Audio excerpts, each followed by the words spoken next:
함께 보실 말씀은 이사야서 45장 8절에서 17절까지 말씀입니다. 제가 읽겠습니다. 하늘이여 위로부터 공의를 뿌리며 구름이여 의를 부을지어다.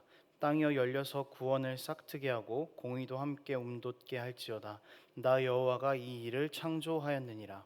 질그릇 조각 중 한 조각 같은 자가 자기를 지으신 이와 더불어 다툴진대 화 있을진저 진흙이 토기장이에게 너는 무엇을 만드느냐 또는 내가 만든 것이 그는 손이 없다 말할 수 있겠느냐. 아버지에게는 무엇을 낳았소 하고 묻고 어머니에게는 무엇을 낳으려고 해산의 수고를 하였소 하고 묻는 자는 화 있을진저 이스라엘의 거룩하시니 곧 이스라엘을 지으신 여호와께서 이같이 이르시되 너희가 장래일을 내게 물으며 또 내 아들들과 내 손으로 한 일에 관하여 내게 명령하려느냐. 내가 땅을 만들고 그 위에 사람을 창조하였으며 내가 내 손으로 하늘을 펴고 하늘의 모든 군대에게 명령하였노라. 내가 공의로 그를 일으킨지라. 그의 모든 길을 곧게 하리니 그가 나의 성읍을 건축할 것이며 사로잡힌 내 백성을 값이나 갚음이 없이 놓으리라. 만군의 여호와의 말이니라 하셨느니라. 여호와께서 이같이 말씀하시되 애굽의 소득과 구스가 무역한 것과 스바의 장대한 사람들이 내게로 건너와서 내게 속할 것이요 그들이 너를 따를 것이라. 사슬에 매어 건너와서 내게 굴복하고 간구하기를 하나님이 과연 내게 계시고 그 외에는 다른 하나님이 없다 하리라 하시니라. 구원자 이스라엘의 하나님이여 진실로 주는 스스로 숨어 계시는 하나님이시니이다. 우상을 만드는 자는 부끄러움을 당하며 욕을 받아 다 함께 수욕 중에 들어갈 것이로되 이스라엘은 여호와께 구원을 받아 영원한 구원을 얻으리니 너희가 영원히 부끄러움을 당하거나 욕을 받지 아니하리로다. 아멘. 저희 계속해서 이사야 말씀을 보고 있습니다. 바벨론 멸망에 대한 이야기를 중심으로 계속 성경이 진행되고 있습니다. 그리고 오늘 부분에서 말하고 있는 이 구원은 바산 고레스에 대한 이야기라는 것을 저희 계속 반복적으로 봤습니다. 그래서 이 줄기를 계속 붙잡고 가야 합니다. 역사를 주관하신 하나님이 어떤 일을 행하시는가에 대한 주제들이 이어지는 것이죠. 오늘도 역시 하나님께서 역사의 주관자가 되셔서 구원을 베풀 것이다 라는 그런 부분입니다. 먼저 8절에서는 하나님께서 베푸실 구원이 온 세상으로 확장되어 갈 것이라고 쓰여 있습니다. 8절 위에 소제목을 보면은요, 구원을 창조하신다라는 단어가 쓰입니다. 창조입니다. 창조. 이 창조라는 단어가 너무 와닿는 것 같아요. 창조는 말 그대로 무에서 유를 발견해내는 것입니다. 무에서 유를 만들어내는 것이죠. 그러니까 철저하게 창조는 하나님의 영역이라고밖에 볼 수가 없습니다. 우리가 뉴스를 보다 보면은 새로운 시대를 창조해 나가야 된다, 새로운 어떤 것을 창조해냈다, 이제 이런 이야기들을 많이 듣습니다만 사실 사람이 해냈다라는 그 창조는 하나님께서 창조하신 것들을 발견하는 그런 가공품 같은 것이죠. 여러분, 창조주는요 하나님뿐이십니다. 창조의 영역이 오직 하나님께만 있듯이 구원의 영역도 역시 오직 하나님께만 있는 것이죠. 우리가 죄인인 상태, 또 하나님 보시기에 의로운 것이 하나도 없다고 해도 아무 자격 없는 우리를 사랑하시고 구원하셔서 십자가를 통해서 우리를 의인으로 칭해 주시는, 죄인인 우리를 의인으로 만들어 주시는 그 하나님의 사랑은, 하나님의 구원은 마치 창조와도 같습니다. 혼돈하고 공허했던 것의 질서를 바로잡고 채우심으로 세상을 창조하셨던 사건이 우리가 살고 있는 세상의 최고의 사건이었듯이, 그 구원의 사건도 역시 우리 삶의 일생일대 최고의 반전 사건인 것이죠. 이것을 기억하면서 우리는 하나님 앞에서 한없이 겸손해질 수밖에 없는 것입니다. 이렇게 구원의 사건을 기억하면 하나님 앞에서 겸손해질 수밖에 없는데요, 하나님의 이런 구원 계획에 반기를 든 사람들이 등장합니다. 9절에 보면은 이 사람들을 진흙과 토기장의 비유를 통해서 하나님께서 말씀해 주고 계십니다. 진흙이 토기장에게 반기를 드는 장면이 등장하는데요, 이제 토기장에게 진흙이 너는 뭘 만드냐라고 묻고 너는 손이 없다 라고 이런 식으로 비방을 하고 있습니다. 있을 수가 없는 일인 거죠. 이런 일이 발생할 수 있다는 것은 하나님 앞에서 자신이 어떤 사람인지를 정확하게 인지하지 못한 데에 있습니다. 진흙이 토기장이 앞에서 어떤 존재인지를 바로 알았다면 오히려 토기장에게 자신을 잘 빚어달라고, 그렇게 잘 보이려고 하는 행동밖에는 할 수 없게 되는 것이죠.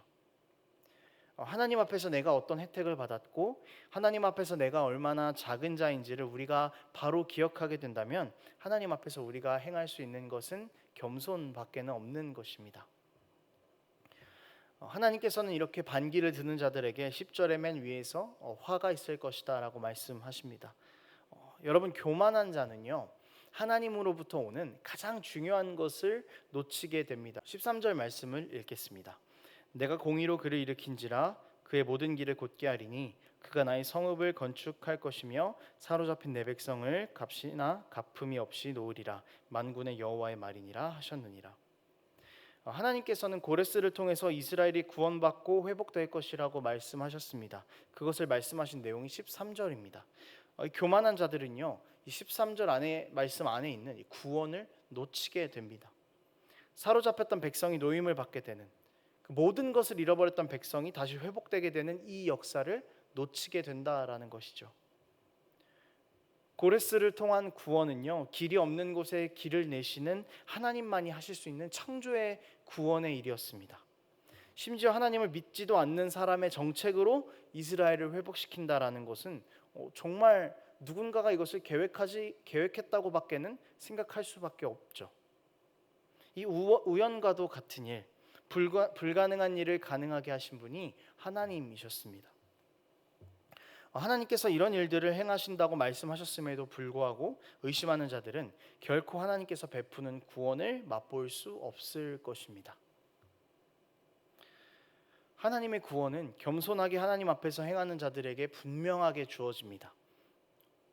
그렇지만 이렇게 겸손으로 행하는 자들에게도 요구되는 것이 있는데요. 그것은 바로 믿음과 인내입니다. 하나님께서 이야기하고 계신 이 구원, 이 고레스를 통한 구원은요 당장 이스라엘 역사 가운데에서 내일 이루어질 그런 역사가 아니었습니다. 대략적으로 150년 뒤에 있을 일이었습니다. 심지어 지금 예언을 듣는 사람들도 고레스를 통한 구원을 경험할 수 없을 사람들입니다. 하지만 하나님께서 주권적으로 말씀하신 이 구원의 약속을 붙잡으면서 기다리고 믿음으로 인내하며 살았을 때 이들에게는 구원이 주어지는 것이죠. 당장 내 눈앞에서 완전한 구원을 보지 못할지라도 하나님께서 그렇게 말씀하셨기 때문에 하나님의 말씀을 그대로 믿는 믿음이 필요한 것이고 하나님의 뜻이 이루어질 것을 기대하면서 인내하는 믿음이 필요하다라는 것입니다. 15절 말씀 함께 보겠습니다. 구원자 이스라엘의 하나님이여 진실로 주는 스스로 숨어 계시는 하나님이시니이다. 인내와 믿음이 필요한 것은요 하나님께서 숨어 계시는 것처럼 보이기 때문입니다. 안 보이니까 당장 만질 수 없기 때문에 하나님은 숨어 계시는 것이 아닌가 이렇게 원망할 수도 있습니다. 이 숨어 계시다라는 표현은요 믿음을 가진 자들과 갖지 않는 자들에게 전혀 다른 해석이 되는 단어입니다. 믿음을 갖지 않은 자들은요 하나님께서 숨어 계시다, 없으시다 라고 생각할 겁니다. 응답하지 않고 내 삶에 관심 없는 분이다 라고 생각하겠죠. 그렇지만 믿음을 가진 자들은 하나님께서 숨어 계신 것처럼 보일 뿐이지 실상은 나의 삶 가운데 늘 함께하고 계신다라는 것을 알고 있는 거죠. 해석의 차이가 분명하게 갈리는 것입니다. 믿음과 인내를 가진 자들은요 숨어 계신 하나님께서 가장 적절하신 때에 그 뜻을 드러내실 것을 믿는 사람들입니다. 그것을 알고 바라볼 수 있는 사람들인 거죠. 여러분, 이렇듯 하나님 앞에서 겸손하게 행하며 하나님의 구원 계획에 믿음과 인내를 가지고 바라보는 자들에게 주어지는 가장 큰 혜택이 있습니다. 17절 말씀입니다. 이스라엘은 여호와께 구원을 받아 영원한 구원을 얻으리니 너희가 영원히 부끄러움을 당하거나 욕을 받지 아니하리로다. 여러분, 구원을 받고 영원한 구원을 얻고 또 부끄러움을 받지 않게 될 것입니다. 주님의 뜻이 이루어지기를 간구하고 기다리며 비난받고 손가락질받고 부족한 사람이라고 고난을 견뎠던 사람들, 하나님의 구원이 이루어지는 그 날에 영원한 구원의 자리로 초대받게 될 것입니다. 사랑하는 여러분, 그 구원을 기다리는 이스라엘 백성에게 하나님께서 주신 이 말씀은요 이 시대를 살아가는 우리에게 굉장히 종말론적인 메시지로도 다가옵니다. 150년 뒤에 고레스가 나타나긴 했지만 실제로 고레스가 나타날 거라고는 믿을 수가 없는 상황에 이스라엘은 처해 있었습니다. 어떻게 초강대국 바벨론이 무너질까요? 이것과 마찬가지로 우리도 주님께서 다시 오신다고 말씀하셨지만 내일 오실지, 일주일 뒤에 오실지, 100년 뒤에 오실지 절대로 알 수 없는 그런 상황 가운데 놓여 있습니다. 어쩌면 주님 오시지 않을 거야 라고 생각하는 게 더 편할지도 모르는 그런 삶을 우리가 살아가고 있죠. 이런 상황에 있는 우리에게 주님께서는 내가 반드시 다시 올 거니까 인내하고 믿음을 가지라고 이야기하셨죠. 그게 오늘 말씀과도 동일한 메시지인 것입니다. 온 세상을 창조하심으로 세상의 주인 되신 하나님께서 우리에게 하셨던 약속, 영원한 하나님 나라에 나의 사랑하는 백성들이 들어갈 것이라고 약속하신 이 말씀 붙잡고 우리는 오늘도 우리에게 주어진 오늘의 삶을 믿음과 인내를 가지고 살아가는 그런 은혜가 있게 되기를 원합니다. 말씀을 정리하겠습니다. 사랑하는 여러분, 이루어질 수 없는 일, 이루어질 것 같지 않은 일, 불가능한 일을 가능하게 하시는 분이 우리의 하나님이십니다. 이스라엘에게 이미 구원을 약속하셨고 그 약속을 성취하신 하나님이 우리의 하나님이십니다. 도저히 우리가 하나님 앞에 가게 되는 것 불가능한 것처럼 보이지만, 도저히 우리가 구원받는 것 불가능하게 보이지만 그것을 가능하게 하신 분이 하나님이셨습니다. 그 하나님께서 오늘도 우리와 함께 하십니다. 우리에게 인내와 믿음을 요구하시며 하나님은 침묵하고 계시지 않습니다. 오늘도 우리 삶의 여러 모양으로 우리와 함께 하시고 여전히 구석구석에서 하나님의 함께 하심을 누리게 하고 계십니다. 우리가 겸손함으로 하나님 앞에 나아갈 때에 하나님께서 우리와 함께 하심을 발견할 수 있게 될 것입니다. 그리고 그 은혜를 풍성하게 누리는 삶을 살아갈 수 있게 될 것입니다. 여러분 이 사실을 기억하시면서 주님 다시 오실 그날까지 인내하며 믿음을 가지고 하나님만 의지하며 살아가는 우리의 삶이 되기를 원합니다. 기도하겠습니다. 하나님 아버지 감사합니다. 아무것도 없는 것 가운데에서 모든 것을 만들어내시고 우리가 도저히 구원받을 수 없을 것 같은 우리의 삶인데, 생명이 없어 보이는 삶인데 생명을 허락하신 그 하나님이 역사의 주관자 되시며 나의 하나님이심을 고백합니다. 하나님, 이제 우리가 주님 다시 오실 그날까지 인내와 믿음을 가지고 살아가며 정말 이 땅 가운데에서 하나님의 백성의 삶으로 살아가기를 치열하게 다짐하고 치열하게 살아가는 우리 삶 될 수 있도록 아버지 함께하여 주시옵소서. 믿음이 흔들릴 때 그 약속 하나 굳게 붙잡고 영원한 하나님의 나라에 들어갈 것을 사모하며 하루하루를 살아가는 우리의 삶 될 수 있도록 아버지 도와 주시옵소서. 감사드리며 예수님의 이름으로 기도합니다. 아멘.